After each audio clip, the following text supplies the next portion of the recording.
Je vous présente aujourd'hui Nadia Razamoueli, qui est formatrice pour l'équilibre dans sa technique de naturopathie. Elle va nous parler aujourd'hui de nutrition, enfin de micronutrition, exactement. Donc Nadia, est-ce que tu veux te présenter et nous expliquer ce que c'est pour toi la micronutrition? Oui, alors bonjour à tous. Donc moi c'est Nadia Razamoueli, je suis naturopathe nutrithérapeute. Donc j'ai fait un cursus de naturopathie, je me suis ensuite spécialisée en nutrithérapie et en nutrition, donc sur un cursus de 3 ans avec le docteur Jean-Paul Curtet. Et donc, donc je pratique à Biarritz, et en même temps que de donner les cours, de naturopathie de nutrition, donc à l'équilibre. Et la différence, en fait, alors la micronutrition, en fait, la définition de la micronutrition, c'est l'utilisation des nutriments qu'on va trouver donc dans l'alimentation de manière générale à des fins de santé, en fait. Donc déjà la nutrition, c'est l'alimentation par rapport à la santé, c'est l'étude de l'alimentation vis-à-vis de la santé. Et ensuite, à l'intérieur de la nutrition, on a la micronutrition qui s'attache à utiliser les nutriments dans le but de maintenir en santé, en corrigeant des éventuelles carences, ou en tout cas en faisant en sorte que nous apportons de manière suffisante en quantité les nutriments dont l'organisme a besoin pour fonctionner. C'est-à-dire qu'on va extraire ces nutriments des aliments? C'est ça la micronutrition? Alors, soit on les trouve dans l'alimentation, et effectivement là, on est dans la nutrition, soit on est face à des carences où on veut optimiser son état de santé général, sa vitalité, son énergie, auquel cas, en micronutrition, on va utiliser effectivement des nutriments, des molécules qui sont extraites des aliments, qu'on appelle les nutriments, les micronutriments, à des doses beaucoup plus importantes que ce qu'on va trouver dans l'alimentation, si c'est pour corriger des carences, par exemple, de manière temporaire. Et ensuite, si on a corrigé les éventuelles carences, à ce moment-là, l'alimentation normale, en fait, si tant est qu'elle soit saine, si c'est une alimentation santé, équilibrée, va prendre le relais et va faire en sorte qu'on va apporter tous les nutriments dont l'organisme a besoin pour fonctionner. Alors, merci. Donc, du coup, nous, on a pas mal de questions. J'ai un peu rassemblé les questions des personnes. Mais peut-être avant de te poser des questions, tu pourrais peut-être développer un peu ce que c'est la micronutrition. Si tu veux, je mets ton PowerPoint en vision, si ça te va. Oui, on va passer rapidement la présentation sur ce qu'est l'alimentation santé, en fait, la nutrition. Donc, alimentation santé et nutrition, en fait, ça veut dire la même chose. C'est vraiment l'étude des nutriments dans l'alimentation et par rapport à la santé. Donc, il y a une alimentation qui nous rend malade, c'est la malbouffe, donc qui est responsable de nombreuses maladies, de nombreuses pathologies. Dans le monde, on a vraiment des chiffres en constante augmentation. Et ces maladies qui sont liées à l'alimentation, qu'on appelle aussi maladies dites de civilisation, parce qu'elles sont la conséquence d'une évolution de notre mode de vie, en fait, de notre civilisation. Et ces aliments qui nous rendent malades, ce sont les aliments transformés, donc les aliments industriels, ultra transformés, raffinés, donc c'est-à-dire qu'ils ne contiennent plus aucun nutriment intéressant, aucune vitamine, aucune fibre, avec trop de sel, trop de sucre, avec trop de graisses saturées, des graisses trans, les graisses saturées qui sont inflammatoires et qui sont donc pro-inflammatoires et qui engendrent des maladies inflammatoires, par exemple. Donc, le nombre de cas de cancer augmente en France et dans le monde. En France, c'est la première cause de mortalité. Ensuite, on a différents types de cancers et on verra en fait, et en fonction de vos questions aussi, on verra comment l'alimentation a un impact aussi sur le développement des cancers. C'est-à-dire que si on a une alimentation qui n'est pas adaptée, qui ne nous fournit pas tous les nutriments dont notre organisme a besoin, en particulier dans le cas des cancers ou des maladies inflammatoires, des nutriments qui promeuvent la fabrication de nos propres molécules anti-inflammatoires et antioxydantes, à ce moment-là, notre organisme va être un terrain propice au développement de maladies inflammatoires jusqu'au cancer. Voilà, donc c'est vraiment important qu'on attache une importance à notre alimentation. Donc ça, c'est des chiffres qu'on peut retrouver un peu partout par rapport à l'importance, le nombre de cancers grandissant en France, le nombre de maladies chroniques aussi qui augmente dans le monde. Donc là, c'est passé en deuxième cause de mortalité dans le monde. On est à 40 millions en fait de décès liés aux maladies chroniques non transmissibles. Donc tout ce qui est lié, voilà, diabète, obésité, les maladies cardiovasculaires qui sont la résultante aussi d'hygiène alimentaire inadaptée. Voilà. Donc ensuite, au niveau de notre alimentation, on a une problématique qui est liée aussi à notre civilisation depuis l'ère industrielle, c'est-à-dire les perturbateurs endocriniens, qui sont en fait des chimiques, des toxiques, des ennemis invisibles parce qu'ils sont partout dans notre environnement, dans nos aliments, dans l'air qu'on respire, dans l'eau qu'on boit. Et ces perturbateurs endocriniens, donc ce sont des substances chimiques qui vont se comporter comme nos propres hormones. Et si elles se comportent comme nos propres hormones, elles vont essayer d'interagir avec nos récepteurs, les récepteurs de nos cellules qui sont sensibles aux hormones pour fonctionner, et remplacer nos hormones et bloquer du coup le reste des processus qui doit découler de cette interaction entre nos cellules et les hormones. Donc ça, c'est très problématique et donc ça engendre tout un tas de problèmes, en particulier endocriniens et hormonaux. D'accord. Donc là, c'est ce que je viens d'expliquer. Donc ça, c'est un schéma qui explique un petit peu comment interviennent en fait les perturbateurs endocriniens dans notre organisme. Et normalement, donc on va voir où est-ce qu'on les trouve, et on les trouve un peu partout. Donc ça va être au niveau de notre alimentation. Alors là, en particulier, ça va être dans toute notre alimentation, les légumes, les fruits, les céréales. À partir du moment où ce n'est pas cultivé en agriculture biologique, puisque l'agriculture biologique interdit l'utilisation des pesticides. Donc là, c'est vraiment la majeure partie des pesticides que nous allons ingérer en fait dans notre organisme. Donc, ce sont des perturbateurs endocriniens. Ensuite, on a les bisphénols, les phtalates. Donc, le bisphénol, ce sont des matières qu'on va retrouver en revêtement dans nos ustensiles de cuisine, par exemple, qu'on trouvait dans les biberons avant que ça soit interdit.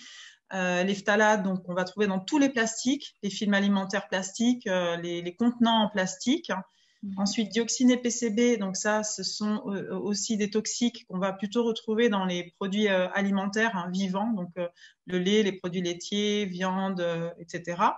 Et après, tout un tas de composés, pareil, des molécules chimiques qui sont utilisées dans la fabrication de certains ustensiles de cuisine, dans les revêtements des contenants alimentaires. Les poêles Tefal, par exemple. Pardon ? Les poêles en téflon, par exemple. Voilà, les poêles en téflon, par exemple. Tout ce qui est revêtement anti-adhésif, en fait, c'est des composés chimiques, en fait. Voilà. Et donc là, on voit à peu près, on les trouve vraiment partout, dans la voiture. Et on sent en plus ces odeurs-là, surtout dans le neuf. On a tout de suite, on sent tout de suite ces odeurs chimiques. Donc les conséquences, on a vu, c'est vraiment, alors surtout au niveau donc du système endocrinien et hormonal, puisque ce sont des perturbateurs endocriniens, et donc les conséquences en termes de maladies, ça va être des maladies liées au système endocrinaux et hormonal. Donc, au niveau de la fertilité, au niveau de la thyroïde, au niveau du métabolisme aussi, donc, puisque le métabolisme est lié au fonctionnement de nos hormones, l'insuline en particulier, dans le cas du diabète ou de l'obésité. Et puis, voilà, tout un tas de maladies et de cancers. Trop méchant, quoi. Bon. Voilà. Donc là, c'est un peu, alors on voit que ça touche tout un tas d'organes et de glandes. Voilà, des organes génitaux jusqu'au cerveau, jusqu'aux glandes de l'hypophyse, de l'hypothalamus, voilà, en passant par... donc ça, c'est toutes les glandes de l'axe du stress, en fait. Et le plus gros impact, et là où l'OMS a beaucoup fait de communication là-dessus, c'est sur le développement du fœtus, du nourrisson et de l'enfant, mais en particulier lors de la grossesse où la femme enceinte peut transmettre en fait tous ces perturbateurs endocriniens au fœtus qui risquent fortement d'avoir des gros problèmes de développement en fait. Ah oui.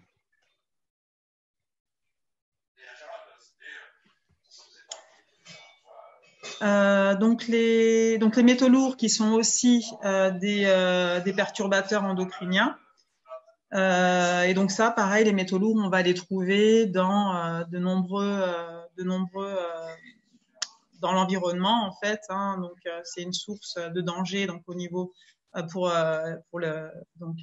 l'environnement, mais aussi pour nous puisque on vit dans l'environnement.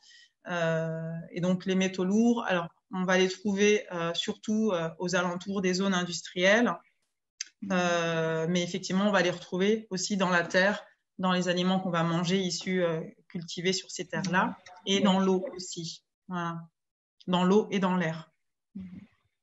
Et donc ça va avoir le même impact effectivement que les métaux lourds, que les perturbateurs endocriniens. Les métaux lourds, en fait, eux, vont se stocker dans nos glandes.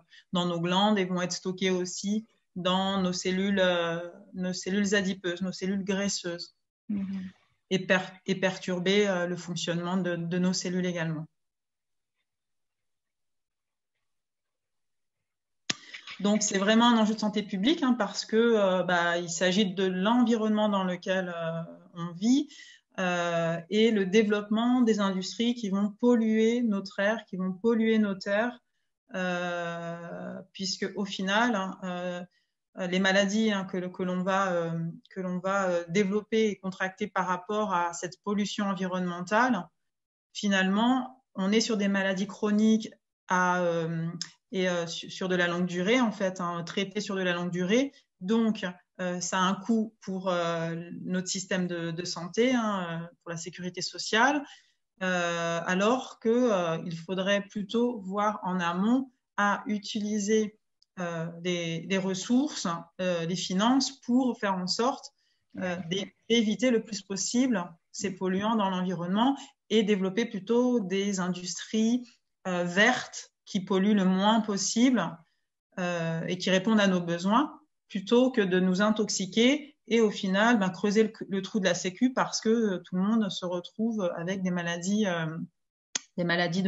inflammatoires chroniques de longue durée. Et c'est pas forcément les maladies comme le cancer ou les maladies graves, j'ai envie de dire, mais on a aussi une explosion des allergies et des intolérances, que ce soit chez les enfants ou chez les adultes, qui est handicapant pour beaucoup au quotidien. Et donc ça aussi, c'est aussi des maladies chroniques qui sont peut-être un petit peu moins impactantes, mais en tout cas, sur le quotidien de la vie des personnes qui sont touchées, ça a quand même son importance. Est-ce que tu penses que les maladies auto-immunes sont aussi provoquées par ce genre de perturbateurs? Oui, tout à fait, parce que pour les maladies auto-immunes, ce qui rentre surtout en jeu, c'est donc le terrain inflammatoire et comme dans beaucoup de maladies, l'inflammation et la désintégration, j'ai envie de dire, de la muqueuse intestinale. Et ça, c'est lié typiquement à l'alimentation non adaptée et aussi aux perturbateurs endocriniens. Les perturbateurs endocriniens ont aussi un effet, les métaux lourds ont aussi un effet sur notre microbiote, en fait, sur notre flore intestinale. Et du coup, indirectement, ça va permettre le développement justement ou le déclenchement de ces maladies auto-immunes. D'accord. Alors. Donc la nutrithérapie, en fait, c'est un outil qu'on appelle donc thérapie orthomoléculaire et c'est l'étude des nutriments par rapport au fonctionnement de l'organisme. C'est-à-dire que chaque fonction de l'organisme utilise les nutriments pour se mettre en activité, en action, qu'on appelle des cofacteurs. En fait, il y a tout un tas de processus biochimiques et métaboliques qui se mettent en place grâce à des cofacteurs qui sont les nutriments, comme par exemple le zinc, le magnésium, etc., qu'on va utiliser. Et la nutrithérapie, c'est vraiment l'étude de ces systèmes-là, avec quels nutriments ils fonctionnent.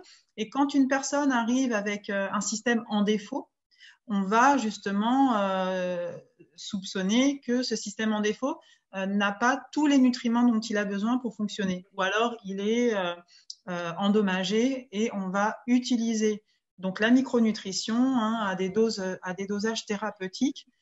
Donc, les micronutriments en complémentation temporaire, c'est toujours pour réparer de manière temporaire et ensuite, c'est l'hygiène de vie et l'alimentation qui prend le relais pour maintenir et rendre durable ce nouvel état réparé. Donc, la nutrithérapie, c'est ça, c'est vraiment corriger les carences, les déficits nutritionnels. On est donc avant tout aussi dans l'éducation à l'alimentation santé, anti-inflammatoire et antioxydante, puisque le but, c'est de repérer nos erreurs, qu'est-ce qu'on a fait de pas adapter pour notre organisme et comment on peut faire ensuite, après avoir été réparé grâce à la micronutrition, comment faire ensuite que l'état de santé perdure.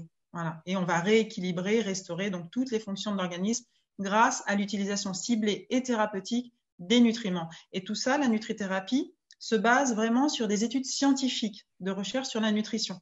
C'est-à-dire qu'on va utiliser toutes ces recherches qui sont de plus en plus nombreuses depuis une quinzaine d'années. Le monde de la recherche médicale s'intéresse beaucoup à la nutrition et on va aller regarder dans ces études scientifiques quels sont justement les différents nutriments, ce qu'on a dans l'alimentation, dans les aliments ou dans les plantes qui vont permettre d'avoir une action spécifique sur tel ou tel système. Voilà. Et donc, cette pratique de nutrithérapie est utilisée soit par des naturopathes, des médecins, des pharmaciens qui sont spécialisés en nutrithérapie et qui ont suivi justement cette formation très technique, très scientifique et médicale de la nutrition et de la micronutrition. D'accord. Donc ensuite, on a l'épigénétique. Alors l'épigénétique, c'est aussi un domaine assez récent. Enfin bon, ça fait 20 ans qu'on en parle, mais on en parle de plus en plus.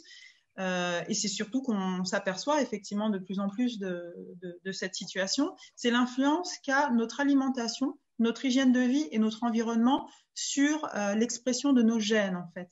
On a donc tous un génome qui se trouve dans notre ADN.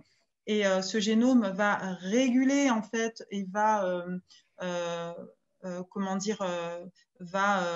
c'est une partition en fait, comme une partition de musique et la manière dont elle va s'exprimer, c'est comment va se jouer cette partition. Et donc les gènes vont déterminer la manière dont on va produire telle et telle protéine, tel et tel enzyme dans notre organisme et comment notre organisme va réagir en fonction de l'environnement, en fait. L'épigénétique, explique que par rapport à notre environnement et par rapport à notre mode de vie et notre hygiène de vie, on peut faire en sorte que certains gènes s'expriment ou pas. Donc, si c'est des gènes liés à des maladies, on peut faire en sorte que ces gènes ne s'expriment pas avec un terrain approprié. Ou alors, à l'inverse, comme on le voit avec les perturbateurs endocriniens, les métaux lourds, ou certaines substances, les conservateurs, les additifs, les XXX, qui ont des caractères mutagènes, par exemple. Donc, mutagènes, c'est qu'ils vont modifier justement nos gènes. On voit que ça a un impact sur notre génome, en fait. Donc, mais donc, alors, comment ça peut se faire? Comment on peut modifier nos gènes? C'est en ayant comme l'alimentation santé anti-inflammatoire, ce qu'on veut pour avoir un terrain propice à une bonne santé, à une bonne énergie, à une bonne vitalité, ce qu'on veut, c'est plutôt éviter tous les comportements, tous les modes de vie et toute l'alimentation qui va entraîner l'inverse de la santé, en fait, qui va entraîner les maladies. Donc, on va éviter tout ce qui est inflammatoire, tout ce qui est oxydant pour l'organisme. Et c'est pas forcément l'alimentation, hein, ça peut être nos comportements aussi. Hein. Par exemple, on produit beaucoup de radicaux libres quand on se met au soleil, quand on s'expose au soleil. Voilà, avec les UV. Notre organisme, pour protéger nos cellules, va fabriquer beaucoup de radicaux libres. Et quand il y a trop de radicaux libres, on appelle ça le stress oxydatif et nos cellules ne sont plus protégées. Donc, par exemple, quand on s'expose trop longtemps au soleil pendant des heures tous les jours, là, l'été, donc on voit que notre peau vieillit, hein, c'est le vieillissement cellulaire qui est provoqué par le stress oxydatif. Donc là, par exemple, c'est une démarche qui n'est pas antioxydante, qui est pro-oxydante, et donc on va éviter par exemple ce type de comportement. Ou le tabac qui est très oxydatif. Il y a de l'alimentation aussi qui est inflammatoire et très oxydante. Le stress qui est aussi, qui a aussi un effet épigénétique sur notre organisme. Voilà, il y a tout un tas de choses en fait à faire et à éviter surtout pour ne pas avoir d'impact négatif. Donc on est à l'inverse de ce qu'il faudrait faire en fait. Eh oui. Donc alimentation, santé, longévité, là je viens un petit peu d'en parler. Hein. Ce qu'on veut aussi, c'est prévenir les maladies, ralentir le vieillissement. Alors le vieillissement, c'est quoi? C'est ce que je viens d'expliquer. C'est quand nos cellules, quand on perd nos cellules, quand on a de moins en moins de cellules et qu'elles sont détruites. Hein, et ça se voit par exemple avec la peau, quand on a beaucoup de rides, on va manquer de collagène. Donc c'est déjà un effet visible du vieillissement, mais pas que. On a aussi le vieillissement à l'intérieur de nos cellules. Et donc, l'idée, c'est quand même de vieillir, de prendre de l'âge en étant en bonne santé et en n'étant pas malade. On ne veut pas avoir 100 ans, mais avoir été malade pendant 20 ans sur toute la dernière partie de notre vie. C'est vraiment pas ça qu'on souhaite. C'est vraiment vieillir, prendre de l'âge, mais tout en étant en bonne santé. Le plus en forme possible. Et ça, c'est avec une hygiène de vie et une hygiène alimentaire. Et donc, je donne un exemple là. C'est les peuples centenaires, hein, les peuples sans cancer. Donc, il y a eu des livres qui ont été faits sur eux, des études. D'ailleurs, l'étude principale qui les a étudiés, ces peuples centenaires, a identifié comme zone bleue. Alors, rien à voir, la couleur, en fait, c'est que sur les documents, ça c'est la petite anecdote, sur les documents de travail, ils avaient colorié en bleu, sur les documents de travail scientifiques, ils avaient colorié en bleu ces zones, et puis du coup, ils les ont appelées les zones bleues. Mais il n'y a pas d'autres raisons, en fait, à ce nom. Et en fait, c'est des endroits dans le monde où la population, où il y a la plus grande concentration de centenaires en pourcentage de la population, très âgée et surtout en bonne santé. Voilà, c'est centenaire, mais en bonne santé. Et on a trouvé quelques similitudes un petit peu dans leur hygiène de vie et leur alimentation. Et ces quelques points de similitude, c'est que leur alimentation, déjà, c'est une alimentation assez frugale, et surtout la particularité, c'est que c'est une alimentation qui n'est pas transformée en fait. Enfin, pas ultra transformée, c'est-à-dire qu'on part de produits bruts, c'est pas une alimentation industrielle, c'est une alimentation à partir de produits bruts et naturels en fait. Ensuite, ils font des activités physiques jusqu'à un âge avancé, hein, jusqu'à leur mort, j'ai envie de dire. Ils développent un bon état d'esprit parce qu'ils vivent en communauté, ils ont un bon relationnel, hein, et donc ils sont pas isolés. Et donc le fait de pas être isolé développe des bonnes hormones, à l'inverse du stress, qui peut être lié à l'isolement par exemple. Donc moins de stress, ils entretiennent des bonnes hormones parce qu'ils entretiennent des relations sociales et affectives régulières, et ils font de l'activité physique, et ils sont heureux, ils font des activités physiques et ils mangent de manière naturelle, on va dire. Oui. comparé à l'industriel. Donc ça, voilà, c'est un petit peu l'endroit où ils se trouvent dans le monde, hein, ils ne sont pas forcément à côté. Et on voit que leur régime, il est principalement végétarien, dans le sens où c'est plutôt à l'inverse de nous, même si la tendance la tendance s'inverse, où on mange de la viande en trop grande quantité par rapport aux besoins de l'organisme et surtout par rapport aux besoins nutritionnels et en protection anti-inflammatoire. La viande est très pro-inflammatoire et très pro-oxydante parce que ça contient beaucoup de fer et la plupart des gens n'ont pas besoin de cette quantité de fer, hein, qu'on mange ici dans les pays occidentaux où on mange de la viande tous les jours et parfois 2 fois par jour. C'est pas du tout le cas dans ces zones-là. Ils en mangent, mais de manière plutôt exceptionnelle. Et puis ils vont plutôt manger du poisson, voilà. D'accord. Et beaucoup de légumes.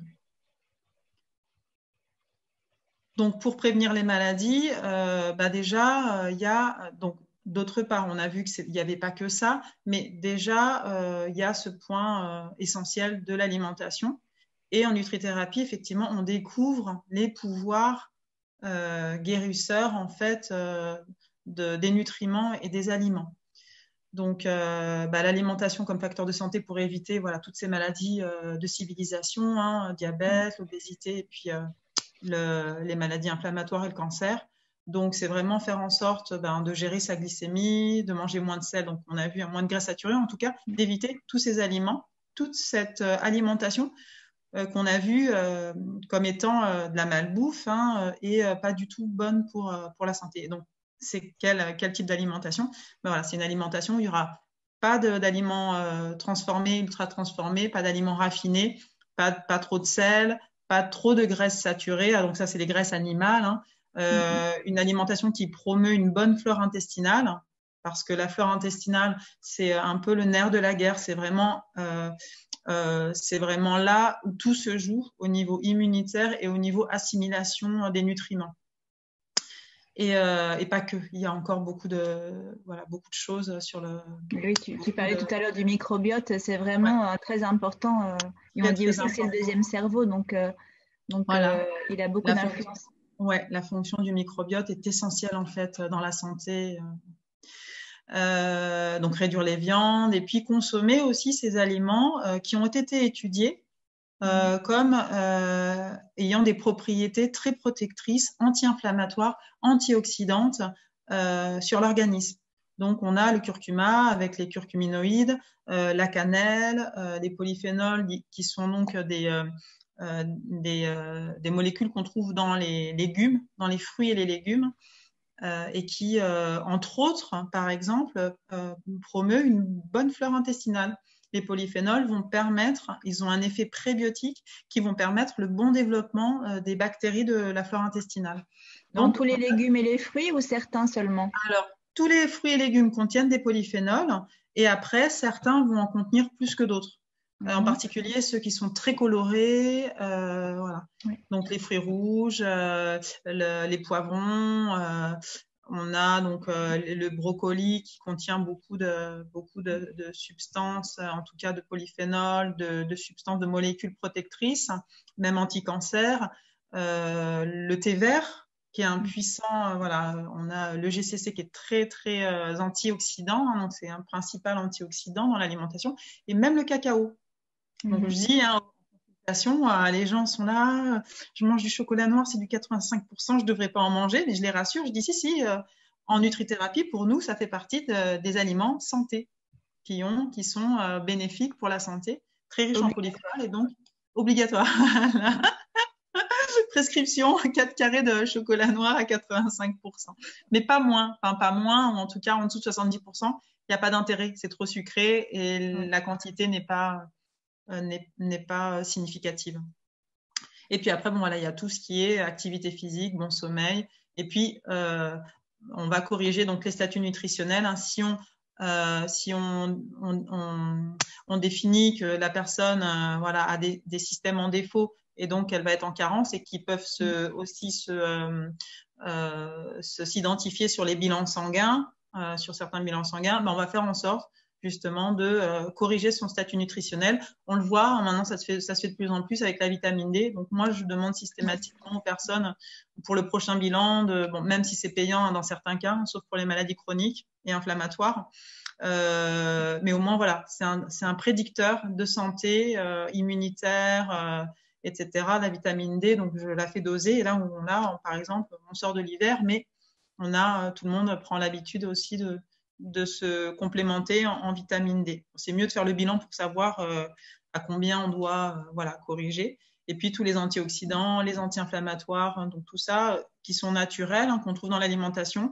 Mais si on veut combattre voilà, une maladie inflammatoire, on va pouvoir s'aider de molécules, hein, de nutriments à dosage thérapeutique ou à dosage correcteur pour pouvoir combattre nous-mêmes nos inflammations avec nos propres molécules anti-inflammatoires plutôt que d'aller prendre des anti-inflammatoires non stéroïdiens ou des anti-inflammatoires ou du paracétamol qui c'est prouvé scientifiquement et tous les ans, et donc même les autorités de santé hein, mettent en garde par rapport à ça, sont complètement délétères pour la santé. Hein. On a beaucoup d'effets secondaires et c'est hépatotoxique pour le foie et donc il y a un impact, il y a des conséquences non négligeables. Donc autant faire en sorte qu'on apporte nous-mêmes on fabrique nous-mêmes nos propres molécules anti-inflammatoires. Tout à fait. Donc, bon, il y a cet indice hein, qui vaut ce qu'il vaut, c'est assez récent, mais c'est pour identifier un petit peu le degré anti-inflammatoire d'un type d'alimentation.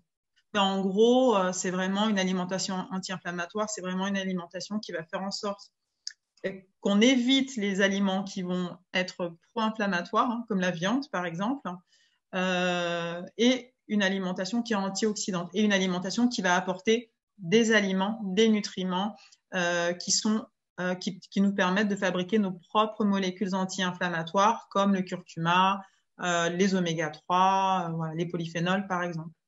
Et donc, plus on va avoir cette alimentation-là, riche en ces nutriments-là et dépourvue des autres aliments qui, eux, entretiennent l'inflammation, et plus notre alimentation va avoir un indice anti-inflammatoire élevé, qui est associé à un risque de décès diminué. Oui.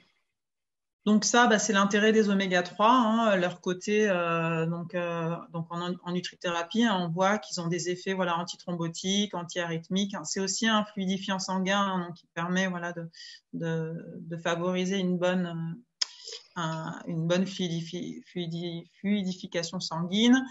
C'est aussi un composant de nos cellules en fait, donc au niveau des membranes cellulaires.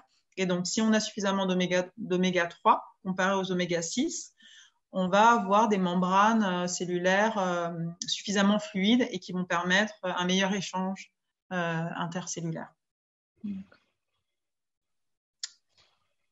Donc, les multivitamines, hein, donc là, on est dans la micronutrition. En fait, hein, il y a une étude hein, qui est très, très vieille, hein, mais bon, ça avait déjà fait, donc à l'époque, on a eu les résultats. Hein, c'est l'étude Suvimax. Donc, là, il y a l'étude de l'INRA, mais qui détermine donc les apports nutritionnels nécessaires au quotidien.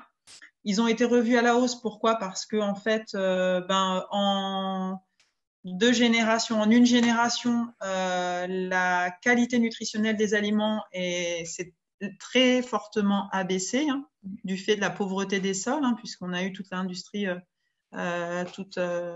l'industrie, l'agriculture intensive. Et donc, au final, par rapport aux besoins, on est de plus en plus carencé et donc on a des besoins augmentés en fait.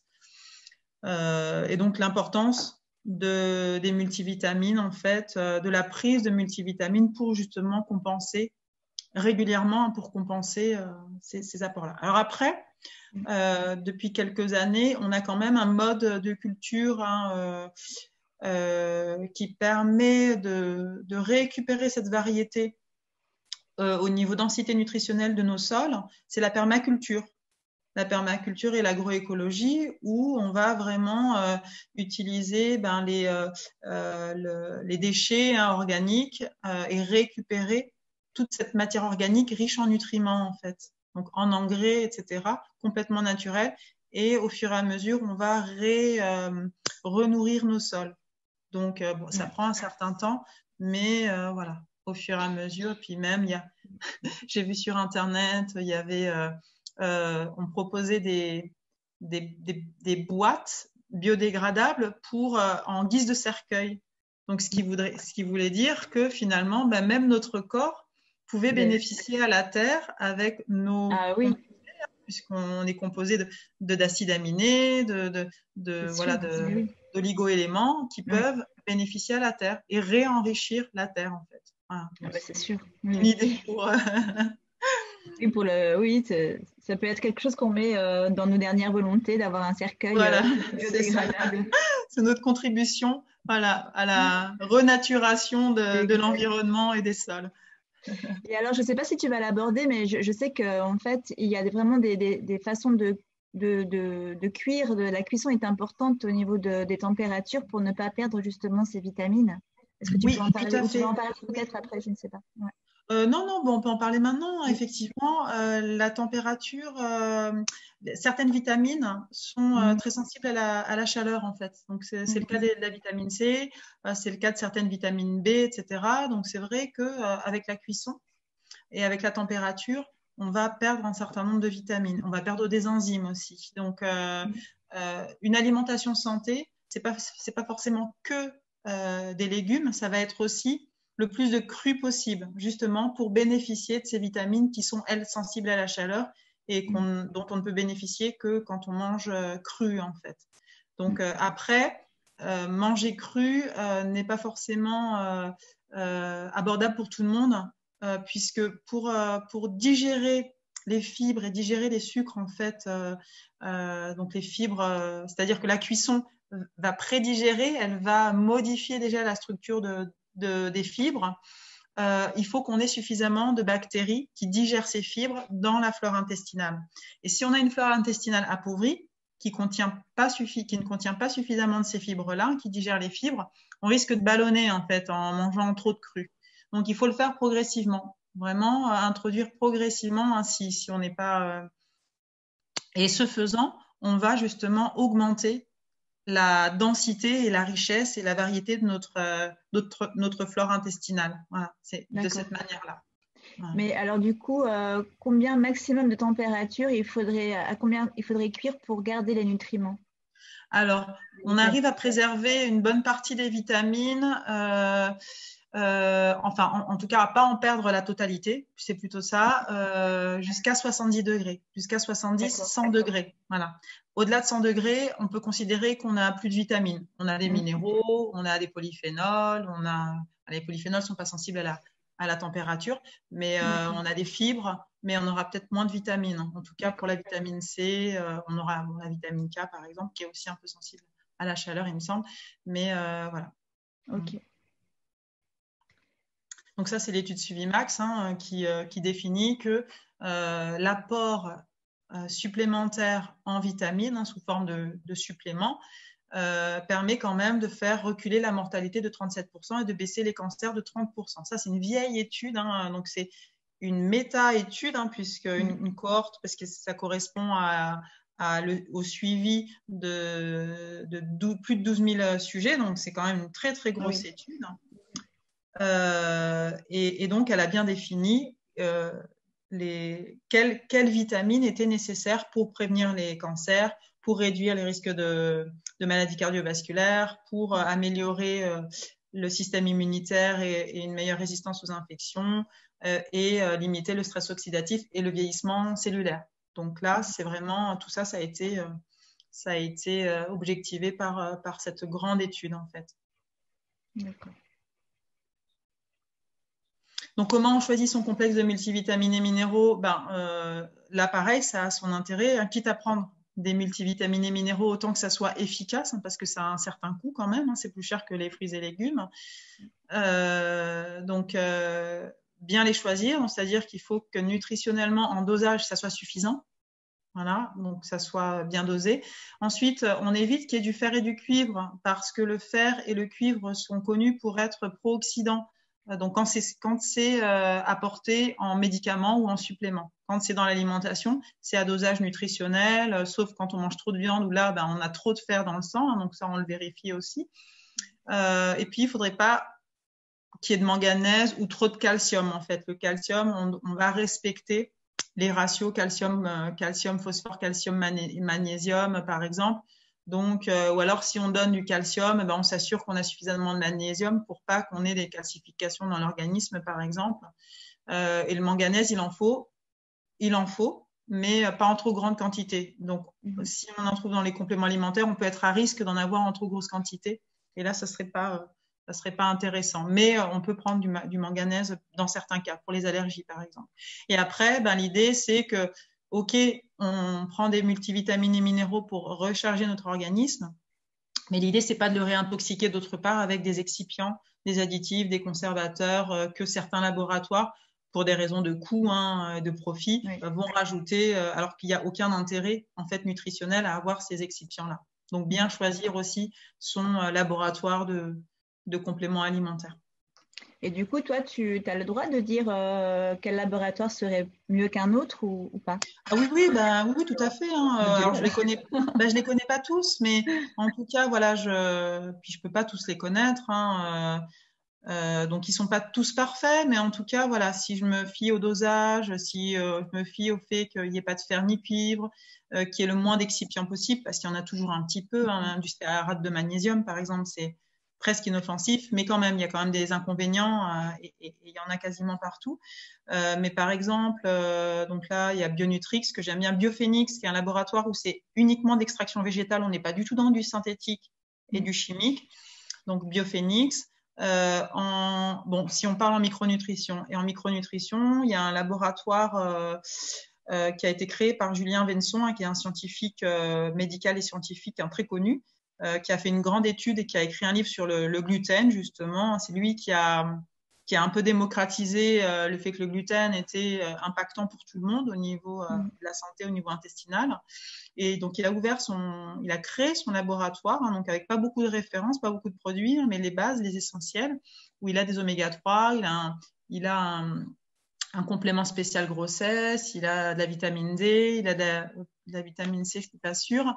Et lui, il est vraiment sans excipients. Voilà, les dosages sont nutritionnels. C'est vraiment un pro. C'est un très bon micronutritionniste, un très bon nutritionniste. Voilà, donc lui, donc son laboratoire, ça s'appelle Unae. Et voilà, c'est un très bon laboratoire, les yeux fermés. Je les ai contactés. C'est vraiment des produits, voilà, dosage nutritionnel impeccable, les bons dosages, pas d'excipients naturels. Voilà. Donc, c'est un peu les règles. Après, il y a tout un tas de laboratoires. Il suffit de se renseigner. Et à partir du moment où ils respectent ces principes-là, on peut trouver de très bons labos, même aux États-Unis, j'ai envie de dire. D'accord. Alors, Christelle demande, qu'est-ce que tu penses de Pilejeu? Alors, je ne sais pas si c'est un laboratoire. Pilège. Pilège, voilà. Pilège, ouais. Alors, Pilège, c'est, moi, tout ce qu'on trouve en pharmacie et en grande surface, pour moi, c'est pas de la qualité, c'est pour faire du business et du profit. Et en fait, eux, ce que je peux leur reprocher, alors ils ont fait un effort, il y a un petit peu moins d'excipients, mais il y en a encore trop à mon goût. Ils mettent du fer et du cuivre dans leurs compléments alimentaires et au niveau dosage nutritionnel, c'est pas assez. Donc au final, si on regarde par rapport au coût, efficacité, on voit que vaut mieux partir sur un laboratoire qui a l'air un peu plus cher, mais au final, en termes de dosage, c'est beaucoup mieux dosé, beaucoup plus dosé, et donc on est plutôt gagnant en fait, quoi. Donc de manière générale, sauf dans certaines parapharmacies qui sont du très haut niveau et qui ont des thérapeutes, qui ont des nutrithérapeutes ou des naturopathes dans leurs équipes et qui ont justement étudié, qui sont au courant de l'importance de ces informations-là, des dosages, etc. On va trouver certains labos comme Bionutrix, par exemple, dans certaines parapharmacies, chez Lafayette, par exemple. Mais sinon, la plupart des pharmacies de quartier, c'est des produits mainstream, donc Pilège, où là, pour moi, c'est pas assez dosé. Et, je recommande pas. En tout cas, moi, j'en vois pas vers ce laboratoire-là. Merci. Alors, hop. la flore intestinale. Donc la flore intestinale, hein, bon là, voilà, on ne peut pas être en santé si on n'a pas une bonne flore intestinale. Et donc une bonne flore intestinale, eh ben, ça va être surtout beaucoup de fibres de végétaux, des polyphénols, très riches en polyphénols, donc riches en prébiotiques, hein, dont les polyphénols. Peu de viande, c'est possible aussi de ne pas apporter de viande, hein, à partir du moment où on compense bien avec d'autres protéines, hein, que ce soit du poisson, des œufs, voilà, un petit peu de fromage ou des protéines végétales, hein, les légumineuses, les céréales. Peu de produits laitiers ou pas de produits laitiers et pas de gluten. Hein. Le gluten, c'est dur de l'éviter, mais autant que possible, ça augmente ça a un impact sur la perméabilité intestinale pour tout le monde en fait. Hein. Donc, bon, si on n'a pas de problème de santé, on peut se permettre un peu de gluten de temps en temps. Nous, ce qu'on fait, hein, voilà, on mange quand même un peu de gluten de temps en temps, hein, du pain complet. Une bonne pizza de temps en temps. Voilà, une bonne pizza de temps en temps. On en a une très bonne en plus à côté de chez nous. Pas d'édulcorants, pas d'additifs, pas de conservateurs, ça va de soi. Hein, pas de toxiques, pesticides, perturbateurs endocriniens, donc entre guillemets, entre autres, donc l'alimentation bio, l'agriculture biologique. Hein, mais ça peut être du raisonné aussi. Il y aura peut-être un petit peu de pesticides, mais il y en aura beaucoup moins que dans l'agriculture intensive. Et puis éviter les antibiotiques et tout médicament en fait qui va avoir un impact sur la flore intestinale. Et je l'ai pas mis, mais il y a le stress aussi qui a aussi un impact sur la flore intestinale. Et donc là, on va voir des généralités un petit peu. Bon, ça reprend en détail. Alors, c'est avec les références, les études scientifiques. Hein, donc, ce que pense la nutrithérapie, c'est-à-dire par rapport aux études scientifiques de la viande. Donc là, je vous ai dit que la viande était inflammatoire. Ben, en fait, on va voir que dans les études, le statut nutritionnel de la viande est pas du tout intéressant en fait, sauf pour certaines catégories de personnes qui sont les femmes enceintes, les enfants en croissance, les adolescents et les personnes en carence, voilà, en carence de fer par exemple ou de zinc, etc. Mais donc la viande est inflammatoire. Pourquoi? Parce que 90% provient d'élevage industriel. Et dans les élevages industriels, les animaux sont nourris avec du maïs et du soja, qui sont très riches en oméga 6 en fait, mais que ça. Donc, s'il y avait d'autre part de l'herbe, des graines de lin, des aliments plus riches en oméga 3, l'équilibre serait amélioré. Sauf que là, c'est vraiment que des oméga 6. Et on a vu que trop d'oméga 6 sont inflammatoires en fait. Donc là, par rapport à la viande, voilà. Mais malgré tout, les Français commencent à manger, enfin dans le monde, on commence à manger de moins en moins de viande. C'est intéressant. Donc ça, c'est juste pour voir les besoins en protéines par jour en fait et par personne, et on se rend compte que finalement, on consomme beaucoup. Alors, les personnes qui mangent de la viande tous les jours et plusieurs fois par jour consomment beaucoup trop de protéines en fait, comparé aux besoins en fait, aux réels besoins. Donc là, voilà, c'est les raisons pour lesquelles la viande est considérée comme pro-inflammatoire au vu des études scientifiques. Hein, aussi sur le sujet. Donc, c'est trop riche en fer, qui est un agent pro-inflammatoire et aussi pro-oxydant. Trop riche en oméga 6, on a vu, hein, donc, que nous, on utilise pour fabriquer des molécules inflammatoires, en fait, pro-inflammatoires. Donc, trop de leucine, donc, qui fait qu'on n'a pas assez de sérotonine et qu'on va produire aussi beaucoup de molécules inflammatoires. En tout cas, pas assez de molécules anti-inflammatoires. Et puis, ça va déséquilibrer notre flore intestinale, puisque pour digérer la viande, on va développer d'autres bactéries, des bactéries de putréfaction, qui ne sont pas forcément les bactéries qui nous sont bénéfiques, en fait. Voilà.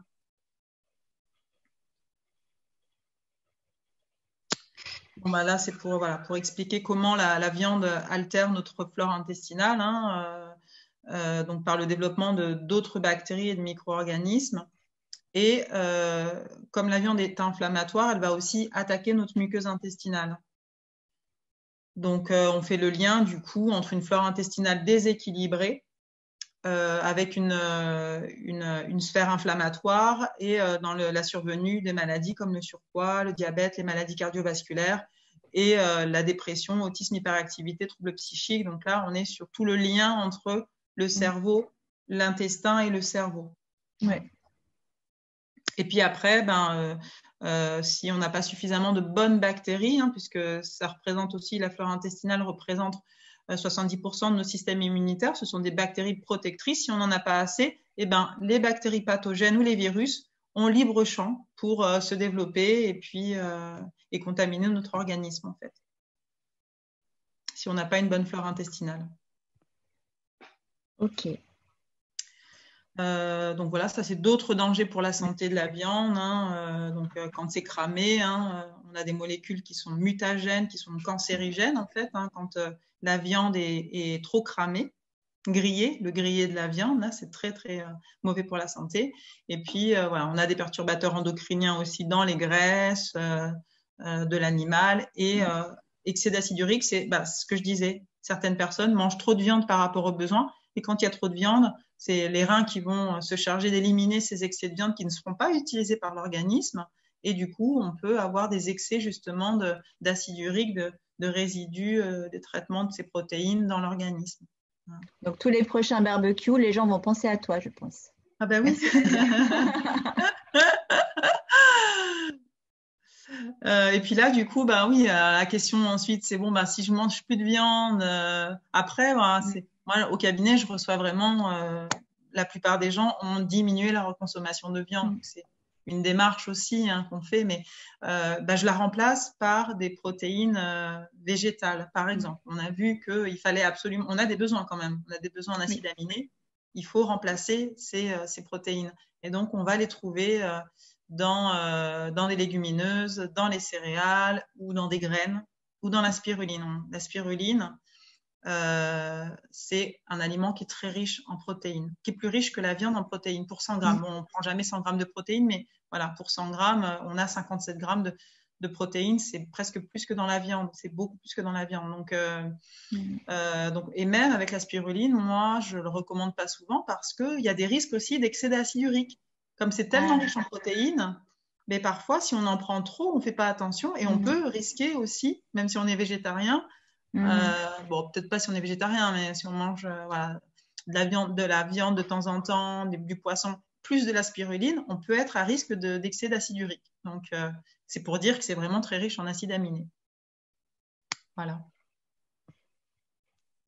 Et les œufs, voilà, qui sont intéressants. Oui, alors, si tant est qu'on modifie la flore intestinale, puisqu'une flore intestinale de putréfaction ou une flore intestinale qui, justement, est habituée à digérer beaucoup de viande, de protéines animales, enfin de viande, de tissus animaux, ces bactéries-là spécifiquement, et on les a pas chez les végétariens du coup, ces bactéries-là spécifiquement vont à partir de la choline, donc qui est un acide aminé qu'on trouve dans les œufs par exemple, fabriquer la TMAO, c'est une molécule aussi très inflammatoire, donc qui est associée à des risques d'accidents cardiovasculaires. Et donc, avant de se mettre à consommer, tout d'un coup, je mange plus de viande et je mange que des œufs, on va faire en sorte de changer d'abord sa flore intestinale avant de consommer des œufs tous les jours. Parce que sinon, on risque, si notre flore elle est encore trop riche de ces bactéries je sais pas comment on dit, mais qui digèrent la viande, là, on a plus de risques de fabriquer de la TMAO. Donc, alors, il y a une croyance par rapport aux œufs. On dit qu'il ne faut pas en manger beaucoup parce que c'est des problèmes hépatiques. Après, si on en mange trop, on peut en manger tous les jours des œufs si on est végétarien. Oui, il n'y a pas de souci. Les œufs, on peut en manger tous les jours. Il n'y a aucun souci. En fait, on est sur des idées reçues, mais nutritionnellement, il y a tout ce qu'il faut. Surtout si on est végétarien, il n'y a pas de souci. D'accord. Les produits laitiers sont inflammatoires. On a des facteurs de croissance aussi dans les produits laitiers, acidifiants. Alors les produits de la mer, là, on peut les consommer. On va juste faire attention à ceux qui sont les plus gros parce qu'ils sont bourrés de métaux lourds, comme le thon avec l'arsenic, le saumon avec le mercure. On va prendre les plus petits et puis on va pas non plus en consommer tous les jours parce que pour l'instant, nos eaux sont polluées. On n'a pas encore inventé de filtres nettoyants pour les océans, donc c'est aussi quelque chose qu'on veut éviter, les métaux lourds. Dans les produits dans les produits laitiers, tu inclus la vache, la chèvre, la brebis, tout dans le même sac ou Non, tous les produits laitiers, mais en particulier le lait et les yaourts, en fait. Voilà. D'accord. Après, du fromage de temps en temps, pourquoi pas, mais c'est tout ce qui est facteur de croissance qu'on va trouver dans les produits laitiers animaux, bah, y compris le lait maternel, hein, mais bon, on ne boit pas de lait maternel, hein, nous, en tant qu'adultes, mais tout ce qui va faire que ça va faire croître un être vivant. Donc, ce qu'on a dans le produit laitier, hein, c'est fait pour, hein, le lait. Ça va, pour nous qui n'en avons pas besoin, ces facteurs de croissance vont être inflammatoires pour nous ou voilà, avoir un impact sur nos cellules.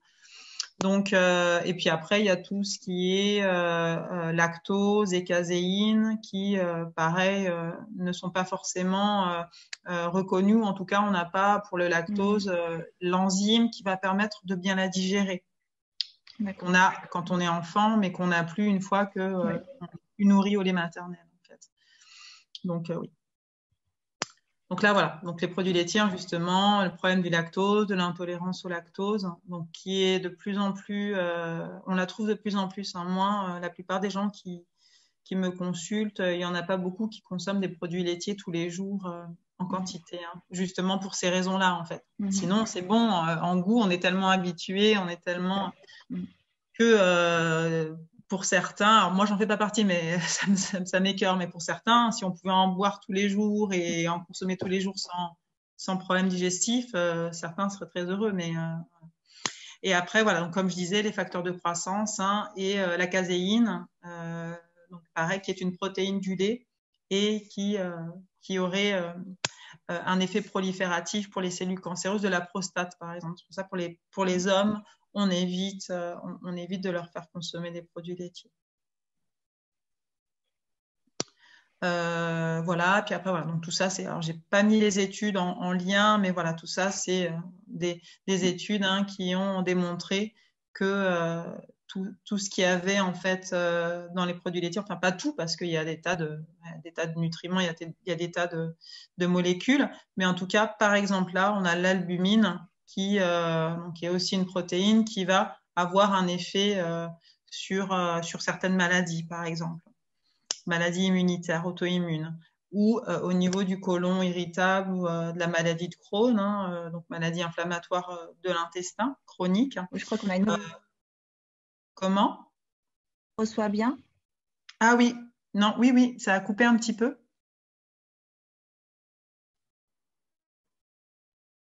Nadia? Oui. Oui. Ça coupe un peu. Donc les œufs, c'est un aliment complet. Hein. Le cholestérol alimentaire n'impacte pas, ou alors très très peu, le cholestérol sanguin. Donc ça, c'est une idée reçue. Hein, et il y a bien des études maintenant hein, qui le prouvent bien.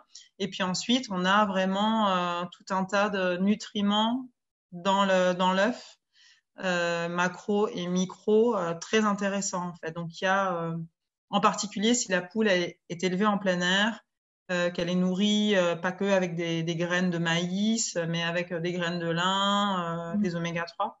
Et là, on est vraiment on a un réel intérêt à consommer des œufs.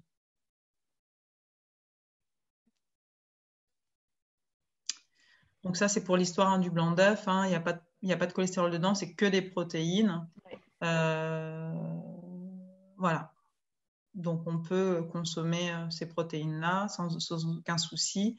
Alors, il y a des études par rapport au diabète, il y a des études contradictoires. On peut trouver l'une ou l'autre. Hein. Certains disent qu'il n'y a pas de souci à manger des œufs tous les jours pour les diabétiques. D'autres disent qu'il ne faut pas en manger plus de 3 pour ces histoires de TMAO hein, qu'on a vues. Mais moi, je pars du principe que si la flore intestinale a été restaurée, a été améliorée, il n'y aurait pas de souci de consommer des œufs tous les jours.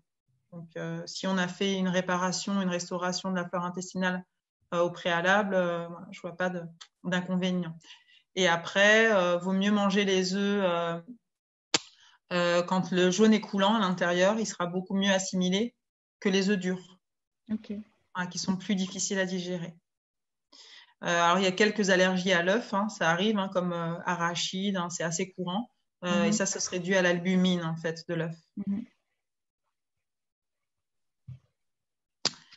Donc ça, c'est ce qu'on a vu par rapport à la TMAO au niveau, mais ça, c'est au niveau de la flore intestinale. Donc si on change l'état de la flore intestinale au niveau des bactéries qui s'y trouvent, il n'y aurait pas de problème à consommer régulièrement des œufs. D'accord. Bon, là, il y a l'histoire du cholestérol. Le cholestérol, il est essentiel. On en a besoin. Donc, il n'y a aucune raison de faire baisser le cholestérol.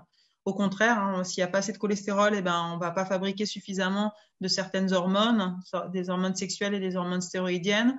Elles font partie de la composition de nos membranes cellulaires. Donc, on en a besoin dans nos tissus conjonctifs. Elles nous permettent de fabriquer la vitamine D. Et on a vu que la vitamine D, elle avait un rôle prépondérant dans la prévention des maladies au niveau inflammatoire, au niveau immunitaire.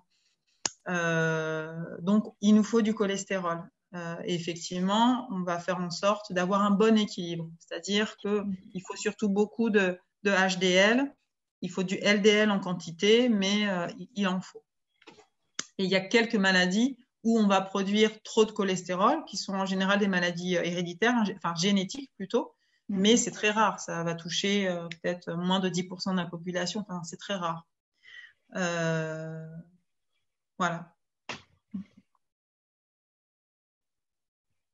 Et ensuite, en nutrithérapie, donc ça a été prouvé par des milliers d'études. Et en études contradictoires, il y en a vraiment très très peu. Et s'il y en a, ça a été fait sur, pas sur le soja alimentaire, mais sur les compléments alimentaires. Et nous, là, on parle que du soja alimentaire, en fait.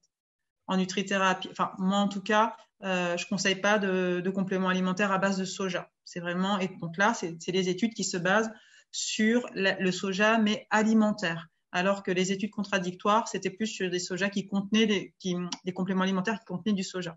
Donc, ça n'a rien à voir avec ce que nous, on propose.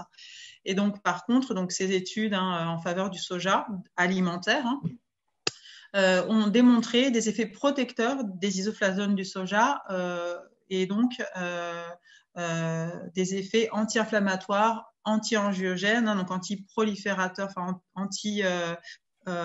promoteur de la prolifération des cellules tumorales, anti-invasif, pareil, anti-métastatique, donc en gros anti-cancer, vraiment inhibiteur des facteurs de croissance et pro-apoptotique, qui vont permettre d'éliminer justement ces cellules anormales plus rapidement.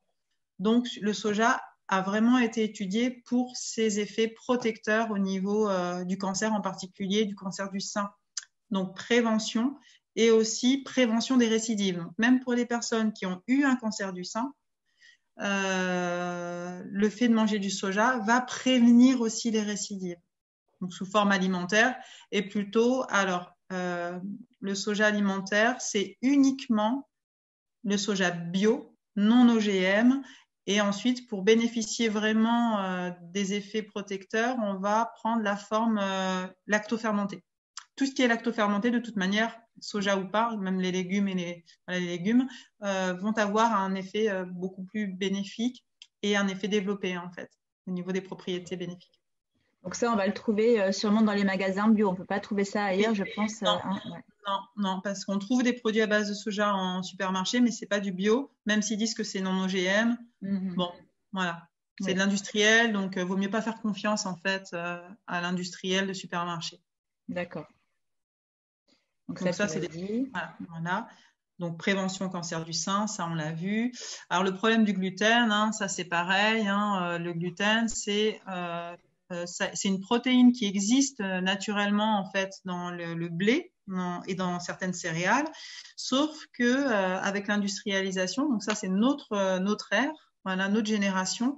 Avec l'industrialisation, ils ont trouvé le moyen de développer la quantité de gluten et de pouvoir l'incorporer directement dans les blés. Donc, on a une modification des blés qui contiennent beaucoup plus de gluten qu'avant. C'est pas du tout naturel, c'est pas du tout physiologique pour la plante, et qu'on a utilisé aussi en plus rajouté en plus dans les produits de panification, les céréales, etc. Donc là, on a un changement de nos céréales qui contiennent beaucoup trop de gluten et c'est pas du tout physiologique. Et donc, ça a développé des inflammations au niveau intestinal pour les personnes. Et donc ça, c'est dû à une protéine du gluten en particulier, la gliadine, qui augmente une protéine qui, elle, augmente la perméabilité intestinale. C'est une protéine inflammatoire. Et ça, c'est un processus qui se passe chez tout le monde, en fait. Sauf que chez certaines personnes, par exemple, moi, j'ai un système immunitaire, enfin, j'ai suffisamment de molécules anti-inflammatoires. Hein. Je prends jamais d'anti-inflammatoires. Je crois que je sais même plus quand est-ce que j'en ai pris la dernière fois. Ça devait être il y a 20 ans, 25 ans. Et donc, mon organisme se répare facilement. Il produit facilement de molécules anti-inflammatoires. Donc, si moi je mange du gluten, je vais augmenter ma production de zonuline, cette protéine inflammatoire.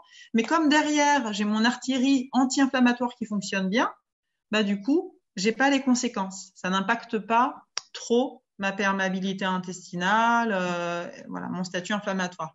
Mais pour certaines personnes qui auraient déjà dès le départ un terrain fragile, inflammatoire, parce que par exemple, ça arrive souvent, ils sont nés par césarienne et puis ils n'ont pas été allaités, et donc ils ont déjà une flore intestinale appauvrie dès le départ.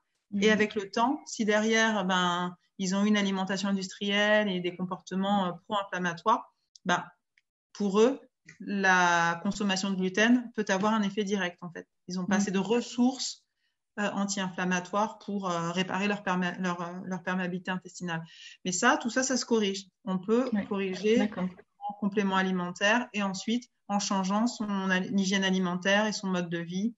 Voilà, c'est la bonne nouvelle. Oui, c'est bien qu'on puisse corriger, c'est super. Ouais. Donc ça, c'est l'effet. Hein. C'est un schéma pour montrer effectivement comment ça se passe quand on a des molécules de gluten qui arrivent là en haut à gauche sur les récepteurs. Les récepteurs, la CXCR3, qui signalent OK, c'est bon, on peut fabriquer, je vais fabriquer de la zonuline parce que j'ai reçu de la gliadine. Et la zonuline, elle, s'active en 3 pour ouvrir les jonctions serrées. Là, c'est les cellules de l'intestin, les entérocytes, et qui vont du coup faire passer voilà, des allergènes, des molécules, des macronutriments qui n'auront pas été digérés, tout un tas de choses. D'accord, voilà. C'est un peu plus complexe. Donc ça, voilà, c'est pour expliquer un peu la perméabilité intestinale, le schéma qu'on vient de voir. Et quand on a une perméabilité intestinale, il y a des endotoxines qui vont passer dans le sang au travers de cette muqueuse et provoquer une inflammation qui va ensuite se manifester sous forme de maladie, ou de syndrome métabolique ou d'allergie ou de maladie inflammatoire ou de pathologie auto-immune, on a vu, ou de maladies neurodégénératives ou de troubles psychiatriques, puisqu'on a vu aussi qu'il y avait un lien entre l'état de l'intestin et le cerveau et le système nerveux. Donc là, pareil, c'est un autre schéma qui explique un petit peu le fonctionnement. À gauche, en bleu et vert, on a l'état normal, on va dire, avec des bonnes villosités au-dessus sur les cellules de la muqueuse. Et à droite, on voit que les cellules, elles n'ont plus du tout de villosité sur le dessus. Elles sont complètement désintégrées. Et entre chaque cellule, il y a des espaces, en fait, qui vont laisser passer les toxines, etc., les allergènes, etc. Donc, les symptômes, principaux, ça va être surtout au niveau du digestif, des ballonnements, des troubles du transit, des flatulences, voilà. Et après, on a des maladies spécifiques qui sont liées à l'allergie au gluten et qui sont des maladies auto-immunes qui vont vraiment détruire progressivement toute la paroi d'intestin grêle. Et la résultante, c'est qu'on va mal absorber les nutriments puisque c'est cette muqueuse intestinale, c'est au niveau de l'intestin grêle donc qu'on va absorber les nutriments. Et si cette muqueuse, elle est complètement altérée, on n'aura pas une bonne assimilation des nutriments. Et derrière, si on a une carence, puisqu'on n'assimile pas les nutriments, on a des carences et on va développer tout un tas de symptômes de fatigue qui vont être liés à les carences en fait. Donc des douleurs, des troubles, amaigrissement, des fatigues, tout un tas de symptômes qui peuvent être améliorés quand on retire le gluten. Et après, il y a toute l'histoire du sucre. Là, tout le monde sait que le sucre, effectivement, a un impact fort sur l'organisme, donc qu'on en consomme trop, et surtout au niveau de l'insuline et donc des maladies des maladies métaboliques. Donc, l'idée, c'est d'avoir une alimentation vraiment index glycémique le plus bas possible. On évite le sucre, on évite les produits raffinés, où il n'y a plus du tout de nutriments et de fibres. Et donc, on va s'orienter sur du semi-complet ou du complet. Et puis, on va remplacer le sucre par les sucres naturels, en fait, donc comme les fruits, ou voilà, des sucres non raffinés. Mais l'idée, c'est d'en consommer le moins possible quand même. Oui. Et puis, le café, voilà, on peut trouver des études qui sont favorables au café, en fait. Hein. On y trouve a priori des polyphénols aussi, des antioxydants, mais les risques sont plus importants que les bénéfices à la consommation de café. Hein. Donc, nous, on a plutôt tendance à conseiller de diminuer la consommation de café, alors que le thé, quand on regarde les études, il y a beaucoup plus d'études favorables à la consommation du thé, qui est, comme je l'ai dit, très riche en antioxydants. Donc, même si c'est une substance excitante qu'on va éviter dans certains cas, dans certaines pathologies, il y a toujours intérêt à boire du thé vert plutôt que du café ou de la chicorée, qui est riche qui a un effet prébiotique, hein, donc qui est favorable à la flore intestinale. Donc, la chicorée en salade ou en boisson, c'est intéressant. Merci beaucoup pour toutes ces informations, Nadia. Merci. Bonne soirée tout le monde. Merci. À bientôt. Au revoir, Nadia.